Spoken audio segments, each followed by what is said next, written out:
A recente e contundente manifestação do ministro do Supremo Tribunal Federal, Flávio Dino, contra a existência de uma oligarquia parlamentar no controle de fatias bilionárias do orçamento geral da União, joga a luz sobre uma anomalia democrática que precisa ser extirpada, como a coluna defende desde sempre. A constatação de que dirigentes partidários e ex-parlamentares sem mandatos operam cotas informais de emendas, um flagrante desvio revelado por investigações da Polícia Federal, evidencia que o atual modelo de distribuição de recursos parlamentares faliu. É urgente apoiar a firme postura do ministro Flávio Dino e, mais do que isso, defender a abolição definitiva das emendas parlamentares impositivas, um mecanismo que institucionaliza a corrupção, asfixia a renovação política e inviabiliza qualquer planejamento estratégico de longo prazo para o país. O despacho assinado pelo ministro Flávio Dino expõe a face mais perversa da descentralização descontrolada de recursos públicos. A revelação de que figuras que sequer detêm mandato parlamentar,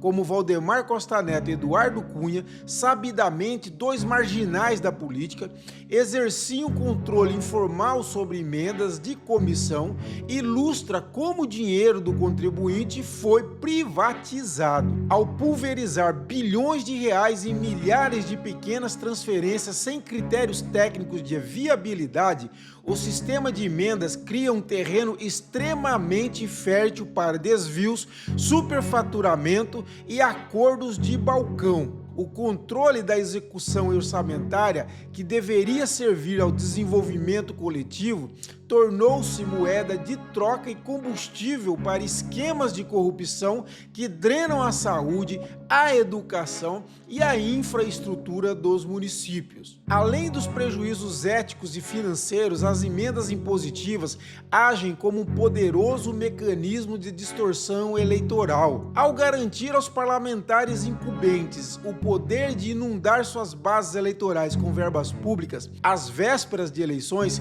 cria-se uma assimetria brutal que asfixia a renovação política. Novos candidatos, mesmo munidos de propostas inovadoras, veem-se incapazes de competir contra a máquina fisiológica movida a emendas PIX e outras benesses orçamentárias. Esse ecossistema perpetua no poder velhos clãs e oligarquias, transformando o parlamento em um condomínio fechado de interesses privados, alheio às reais transformações de que a sociedade necessita. Nenhuma nação do tamanho e com a complexidade do Brasil consegue se desenvolver de forma sustentável sem planejamento centralizado e de longo prazo.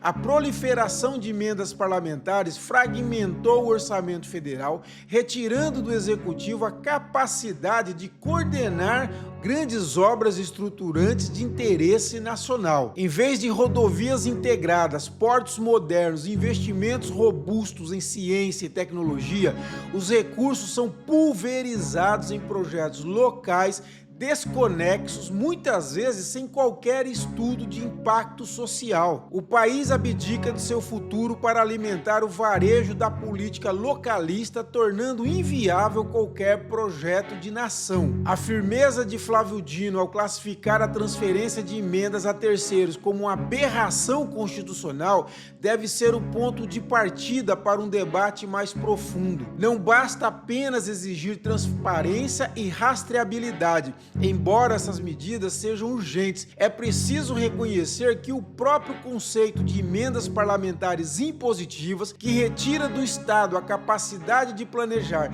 e gerir de forma técnica e republicana, é nocivo ao Brasil, como a coluna tem afirmado há muito tempo. Defender a atuação do ministro Flávio Dino e o fim desse modelo não é um ataque ao Poder Legislativo, mas sim uma defesa rigorosa da integridade do erário, da igualdade de condições no jogo democrático e da soberania do planejamento nacional.